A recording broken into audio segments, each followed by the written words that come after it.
mi pecado. Cuando Dios creó el mundo, afirmó que todo lo que había creado era bueno.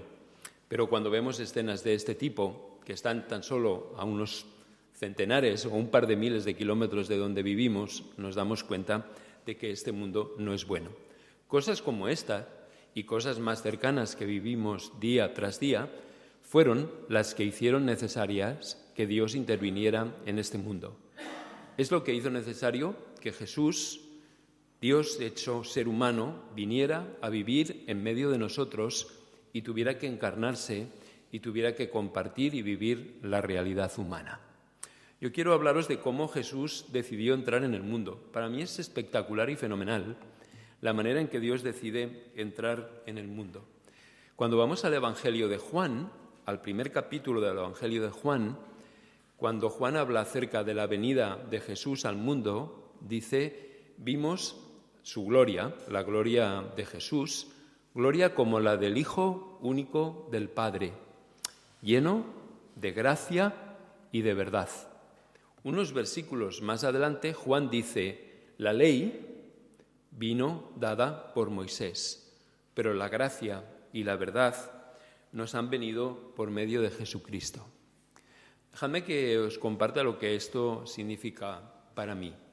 Cuando Dios decide entrar en el mundo, Dios no decide entrar en el mundo con juicio, ni con condena, ni con rechazo, ni con una actitud negativa hacia la humanidad. Cuando Dios decide entrar en el mundo, dice que lo hace lleno de gracia. Dice que lo hace lleno de gracia.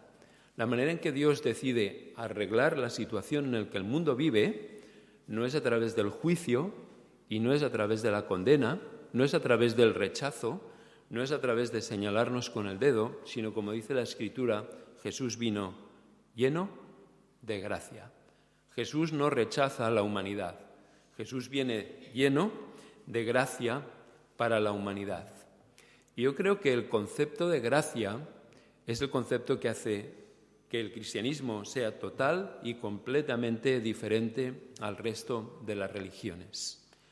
La gracia forma parte de nuestro vocabulario común, pero es posible que de tanto utilizar la gracia haya llegado un momento en que hemos perdido la comprensión, la profundidad y el significado de lo que es la gracia.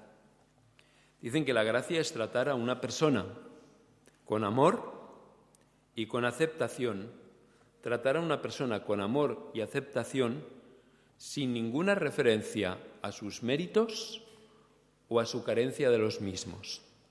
Es decir, yo trato a una persona con amor y aceptación no porque esa persona lo merezca, no porque esa persona tiene méritos para que yo lo trate con amor y aceptación.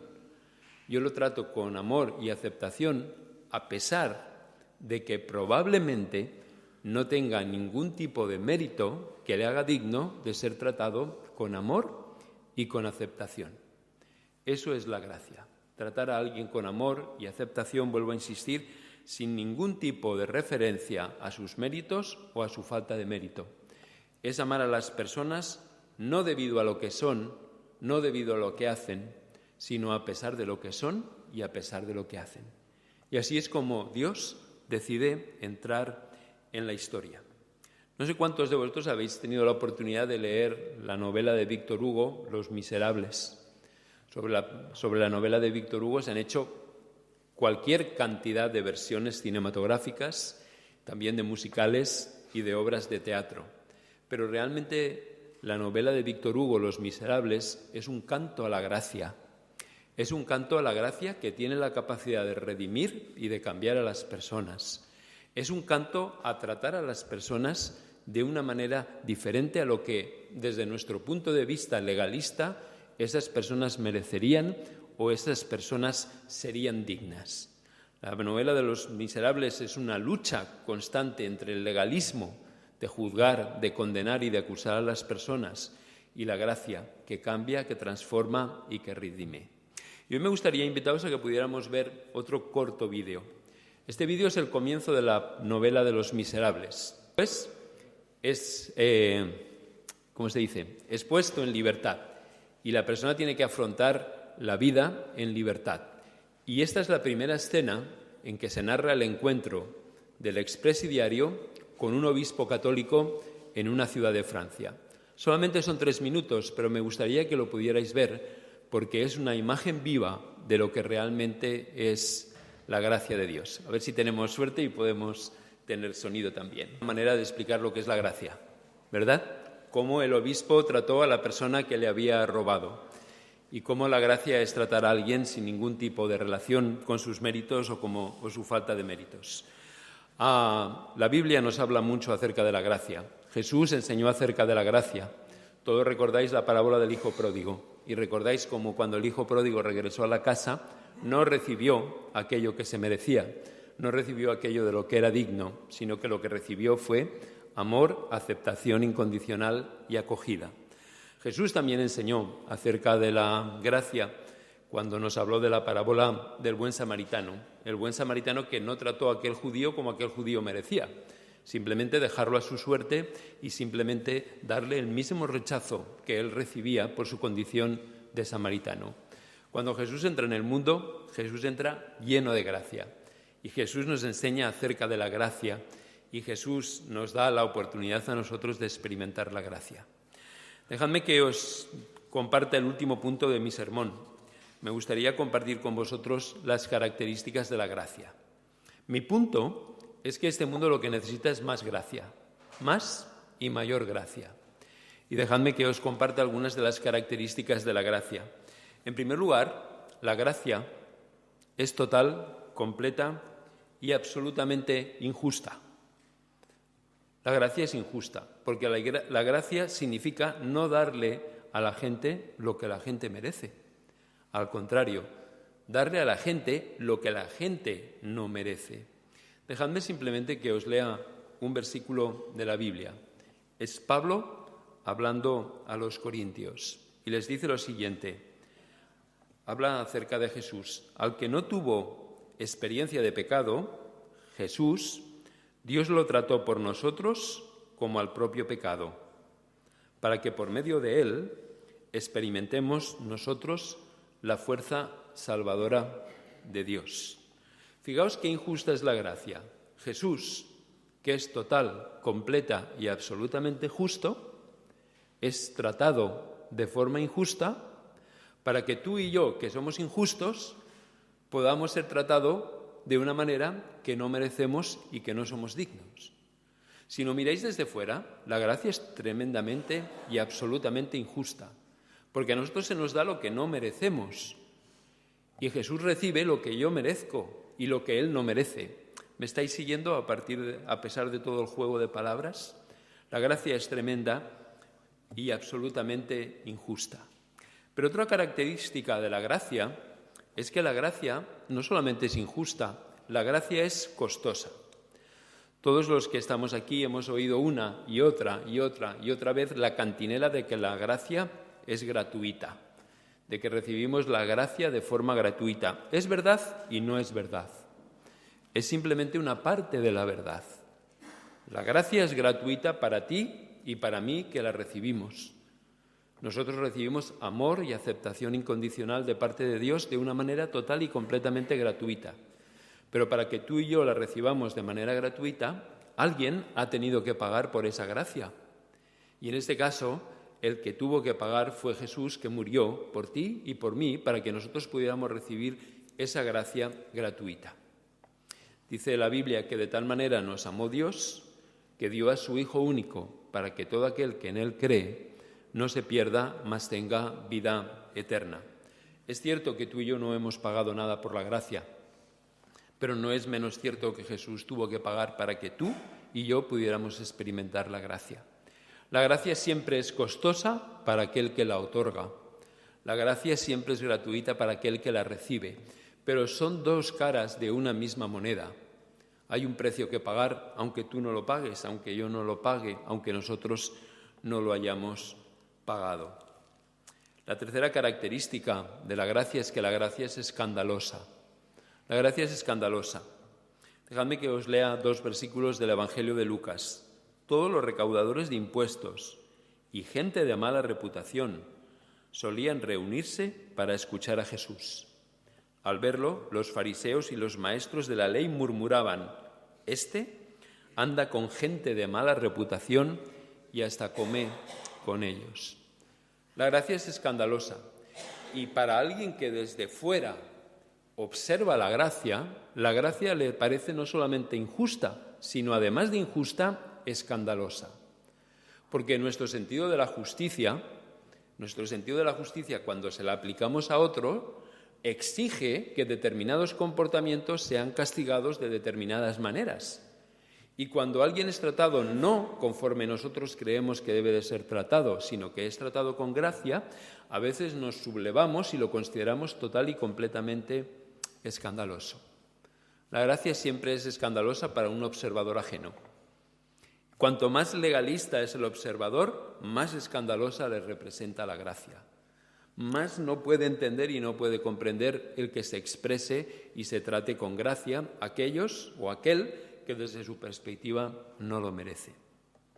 El último punto de la gracia, recordad, os he hablado de que la gracia es injusta, os he hablado de que la gracia es costosa, de que la gracia es escandalosa. El último punto acerca de la gracia es que la gracia es perecedera. ¿Verdad que cuando compramos algo, yo no es que compre mucho, pero cuando voy al supermercado y tengo que comprar las bolsas de lechuga, increíble invento, ¿verdad? Las bolsas de lechuga, que ya no tienes que limpiar la lechuga y ya no tienes que cortarla, siempre miras la fecha de caducidad, porque es un bien perecedero.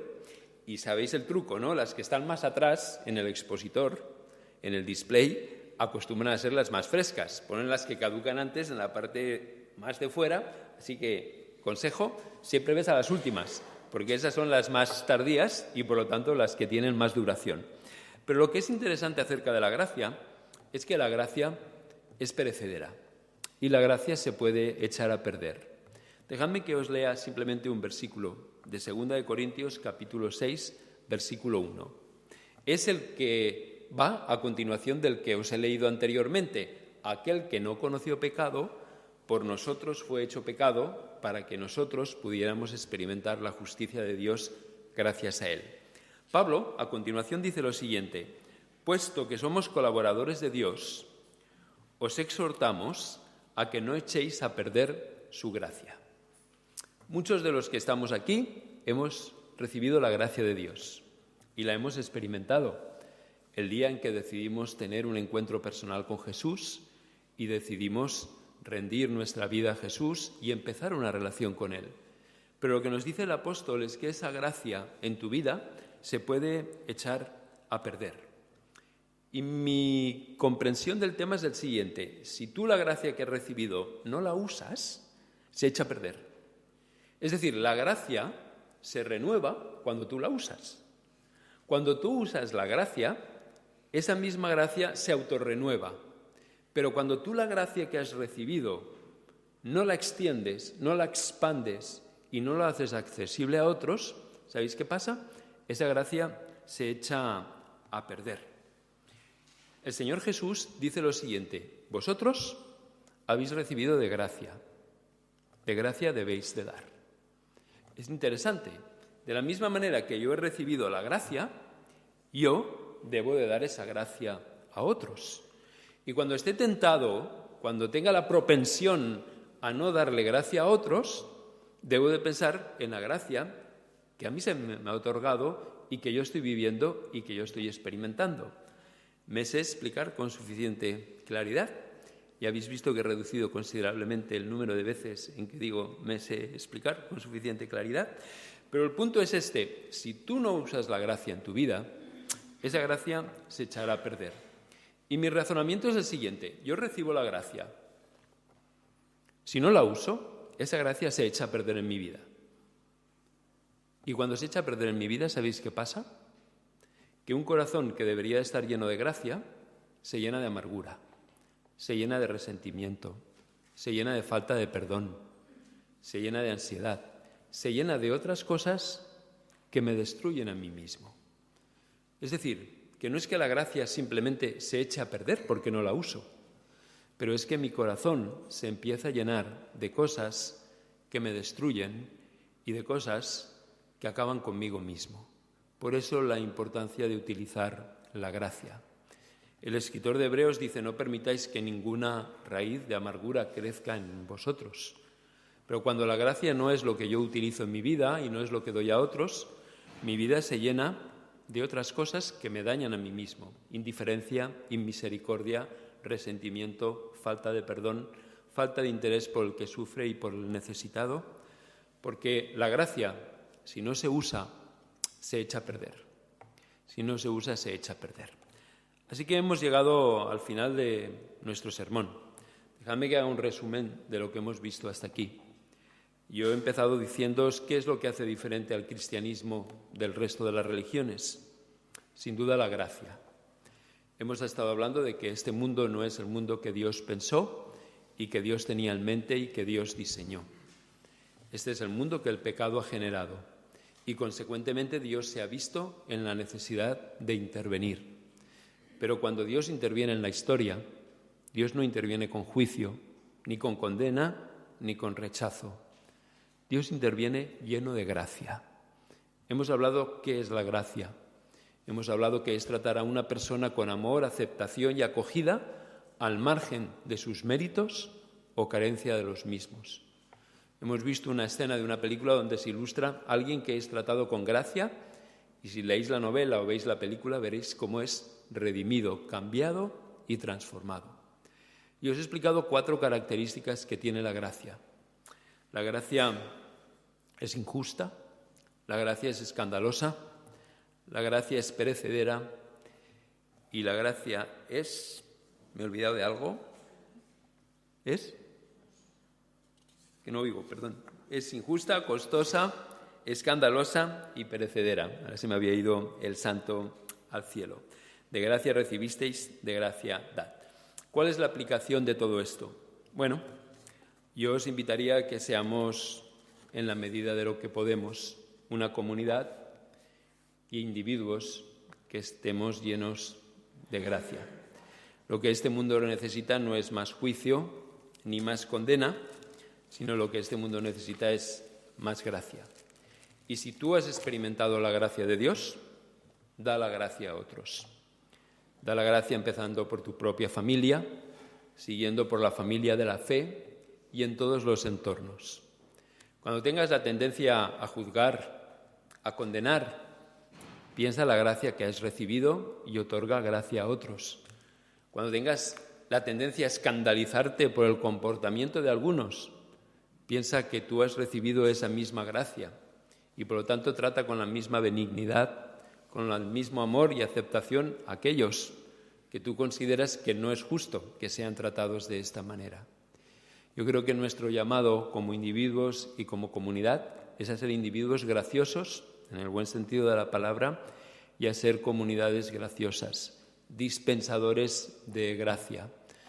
Bastante injusticia, bastante dolor, bastante sufrimiento, bastante abandono, bastante juicio y condena hay en nuestra sociedad para que nosotros olvidemos que estamos llamados a imitar al Maestro de la gracia. Así que todos nosotros, en el mismísimo momento, ahora mismo, tal vez ahora mismo, ya es una buena oportunidad para expresar gracia. En vez de crucificarme mentalmente, dadme gracia.